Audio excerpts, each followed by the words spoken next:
नमस्ते। E2A entrance to academia में आप लोगों का स्वागत है। मैं हूँ सुकृत बैनर्जी और आज मैं आप लोगों को विजयनगर की कहानी बताना चाहता हूँ। विजयनगर, हाँ, वही जो एम्पायर जो साउथ इंडिया को हिस्ट्री को डिफाइन करते हैं फॉर ऑलमोस्ट 200 ईयर्स। आज उसी के बारे में हम लोग कुछ चर्चा करेंगे। ये विजयनगर का जो एम्पायर था, इसके पीछे का इतिहास क्या था, किस कॉन्टेक्स्ट में ये एम्पायर इमर्ज किया और फिर उसका इतिहास कैसा रहा and why did this empire have to end. इसी के विषय हम लोग कुछ चर्चा करेंगे आज। तो विजयनगर के ओरिजिन के बारे में जानने के पहले हम लोग को वो कॉन्टेक्स्ट समझना चाहिए कि किस सिचुएशन में विजयनगर इमर्ज किया साउथ इंडिया में। साउथ इंडिया का जो पॉलिटिकल सिचुएशन था 14th सेंचुरी के शुरुआत में, वो बहुत वॉलेटाइल था। एक तरफ दिल्ली सल्तनत was expanding towards the south very aggressively, दूसरे तरफ जो साउथ इंडिया के जो राज्य थे वो लोग आपस में संघर्ष में लिप्त थे। जैसे कि वारंगल में ककाटियास थे जो आज के तेलंगाना रीजन है, होयसालास और द्वारा समुद्रम थे जो आज के कर्नाटका रीजन में थे। फिर जो तमिलकम रीजन है या तमिलनाडु के जो रीजन है, उधर Pandyas were the dominant power but the Cholas were still there और उसके बीच में भी कॉन्फ्लिक्ट चल रहा था। और महाराष्ट्र में जो यादवा डायनेस्टी थे, जिसका कैपिटल था देवगिरी। तो ये सब डायनेस्टीज आपस में लड़ रहे थे, पॉलिटिकल सिचुएशन बहुत वोलेटाइल था। तो इसीलिए जब दिल्ली सल्तनत आया, they were able to effectively make use of this opportunity और एक के बाद एक राज्य को उन्होंने जय किया। Some rulers like Veerabalalla III of the Hoysala dynasty and Prataparudra of the Kakatiya dynasty tried to provide some kind of resistance, पर ultimately वो लोग सक्सेसफुल नहीं रहा। तो दिल्ली सल्तनत मोस्ट ऑफ दिस रीजन्स को अपने कब्जे में ले लिया था बाई द 1320s। और पहले वाला जो इन्वेशन हुआ था वो अलाउद्दीन खिलजी के अंडर हुआ था। अलाउद्दीन खिलजी ने अपने जनरल मालिक कफूर को भेजा था साउथ में ये सब रीजन्स ऑक्यूपाई करने के लिए। पर उसके बाद मोहम्मद बिन तुगलक ने कैपिटल शिफ्ट कर दिया दौलताबाद में, जो देवगिरी का नया नाम था। और इसके वजह से दिल्ली सल्तनत का अथॉरिटी और भी बढ़ गया था साउथ इंडिया के ऊपर। That is when dynasties like the Hoysalas and the Kakatiyas basically fell. तो ये सब जब चल रहा था तो पांच भाई थे जिसको हम हिस्ट्री के अनुसार संगम ब्रदर्स के नाम से जानते हैं। इसमें से दो भाई प्रमुख थे, हरिहरा और बुक्का। ये किसी किसी इतिहासविद के ओपिनियन के अनुसार ये वरंगल के ककाटियास के अंडर काम करते थे। जैसे एन वेंकटरमन्या का ये आर्ग्यूमेंट है कि वो बेसिकली तेलुगु ओरिजिन के थे। पर दूसरे तरफ और भी जो हिस्टोरियंस है जैसे बर्टनस्टाइन, उनका कहना है कि ये लोग कंपिली नामक एक किंगडम था जो कि होयसालास के एक सब्सिडियरी पावर थे, उनके अंडर काम करते थे। हालांकि इसके ऊपर बहुत सारे बहस है, पर जो बात सच है, जो बात फैक्ट है कि Harihara and Bukka were the ones who basically established Vijayanagar. अब ये विजयनगर का लोकेशन क्या है? मॉडर्न डे कर्नाटका डिस्ट्रिक्ट के जो बल्लारी डिस्ट्रिक्ट है, उसी में हम लोग को ये प्लेस मिलता है हम्पी, जो बेसिकली पंपा देवी के नाम से रखा गया। तो that was the place along the banks of the Tungabhadra river where the Vijayanagar city emerged. That was the kingdom which these two brothers Harihara and Bukka established. अब ये सिटी एस्टेब्लिशमेंट के बारे में भी एक बहुत एक इंटरेस्टिंग कहानी है। कहा जाता है और ये एक मिथ है कि जब हरिहर और बुक्का इधर हंटिंग कर रहे थे अपने कुत्तों के साथ, सडनली एक इंसिडेंट हुआ जिधर जो खरगोश थे वो कुत्ते को भगाने लगा। The dog started running away from the rabbits. Now this was a very interesting thing. उसको हरिहर और बुक्का ने एक ओमेन के तरह देखा। और उनके जो राजगुरु थे विद्यारण्य जिसको कहा जाता है, जो श्रृंगेरी मठ के शंकराचार्य भी थे, उनका कहना था कि ये जो स्थान है बहुत पवित्र स्थान है, तो इधर ही आप लोग अपना राज्य क्रिएट कीजिए। हालांकि इसको लेके भी बहुत सारे बहस है कि हरिहर और बुक्का ने इस्लाम में कन्वर्ट किया था कि नहीं किया था। पर जो पॉपुलर मिथ, जो पॉपुलर ट्रेडिशन है कि विद्यारण्य ने उन लोगों को इस्लाम से हिंदू धर्म में वापस लाया। इसीलिए इसको भी एक बहुत बड़ा सेमिनल इवेंट माना जाता है विजयनगर का हिस्ट्री में, कि हरिहर और बुक्का पहले इस्लाम में कन्वर्ट हो चुके थे। They were prisoners of Muhammad bin Tughlaq but they came back to Hinduism because of the Shankaracharya. तो बेसिकली विजयनगर का ये एस्टेब्लिशमेंट होता है around 1336 CE, just after the Delhi Sultanate comes into the Deccan during the rule of Muhammad bin Tughlaq. समय के साथ साथ जो होता है तो पहले रूलर जो होता है वो है Harihar. After his death Bukka takes over. Bukka ने किंगडम को थोड़ा सा एक्सपेंड किया over the modern day Karnataka region, particularly जो रायचूर डोआब के रीजन है.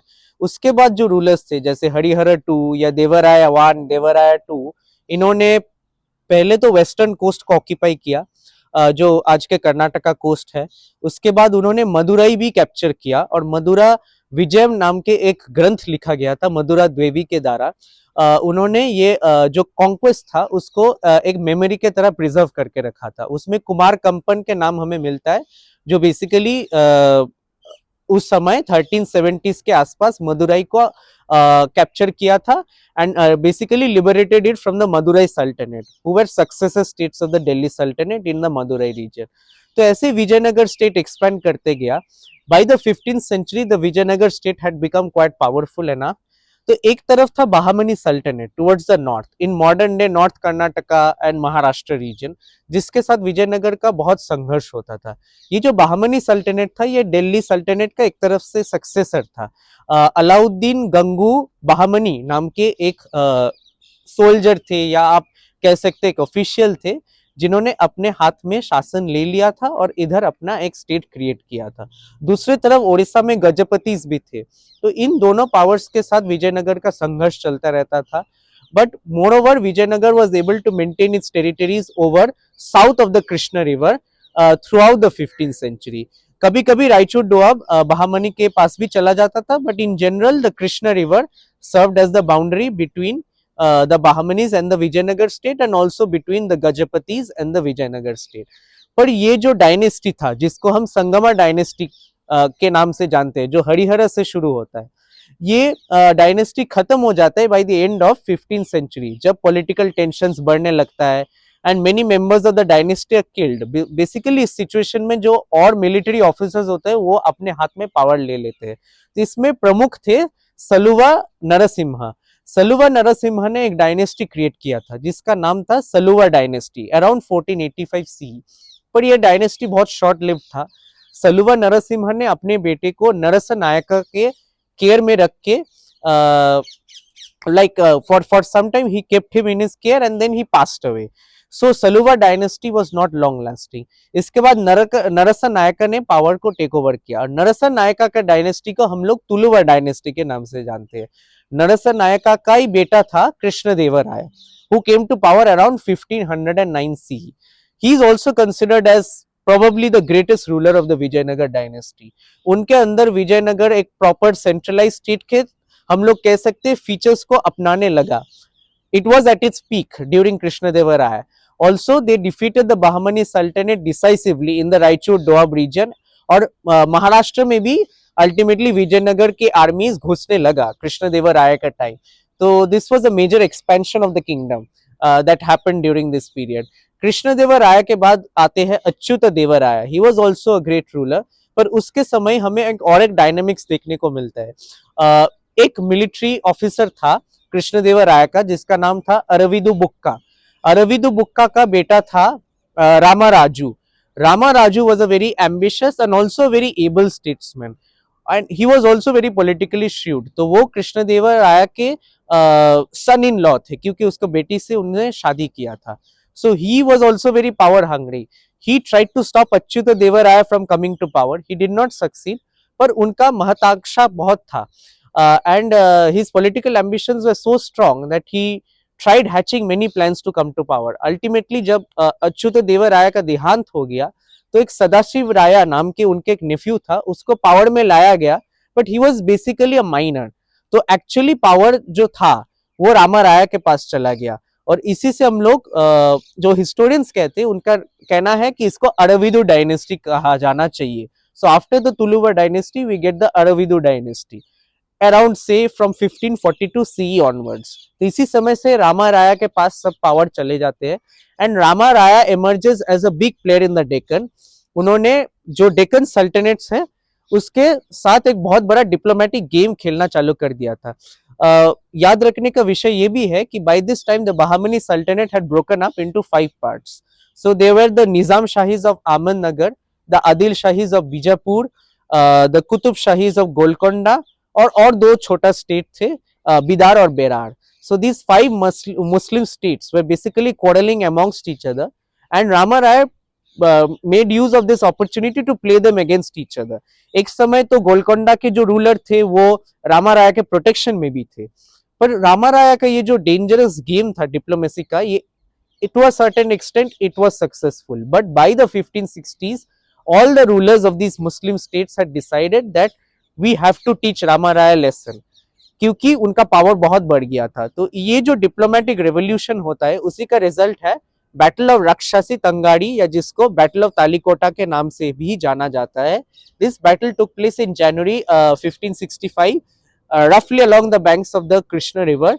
और ये जो बैटल होता है, इधर Vijayanagara forces are badly defeated and Rama Raya is killed, as a result of which the Vijayanagara army has to retreat from Vijayanagar.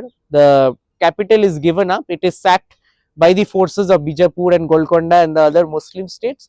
और बेसिकली विजयनगर स्टेट का जो कैपिटल है वो शिफ्ट हो जाता है पेनुकोंडा रीजन में, जो आज के modern day Andhra Pradesh Tamil Nadu border के पास है.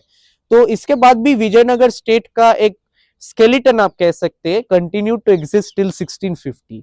बट विजयनगर स्टेट का जो एक्चुअल ग्लोरी पीरियड था वो ये 1336 से लेकर 1565 तक ही था. So that is how Vijayanagar empire basically came to an end. इस एम्पायर के बारे में बहुत सारे कहानियां हैं, बहुत सारे मिथ है, और ये बहुत एक इंस्पिरेशन के बाद भी है बहुत सारे लोगों के लिए, क्योंकि many historians have seen Vijayanagar as an example of Hindu resistance against Muslim rule. Of course इसको लेके बहुत सारे क्रिटिसिज्म है, because there is evidence of Muslim soldiers fighting for Vijayanagar as well, and the Vijayanagar rulers were very tolerant of other faiths. पर ये भी deny नहीं किया जा सकता था कि उनका जो रूलिंग आइडियोलॉजी था वो किस तरीके से डिफाइन हो रहा था. Basically they were using terms like Hindu Raya Surat Ratna.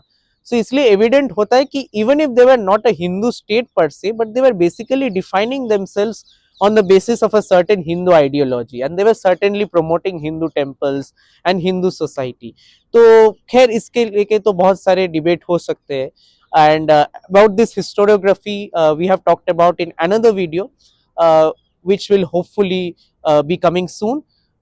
But इस वीडियो में हमने जो कोशिश किया कि विजयनगर का जो पॉलिटिकल हिस्ट्री है उसके ऊपर थोड़ा सा प्रकाश डालने का कोशिश किया. So I hope you would be liking this video, and if you like this video, please share and subscribe to this channel. Thank you. Namaste.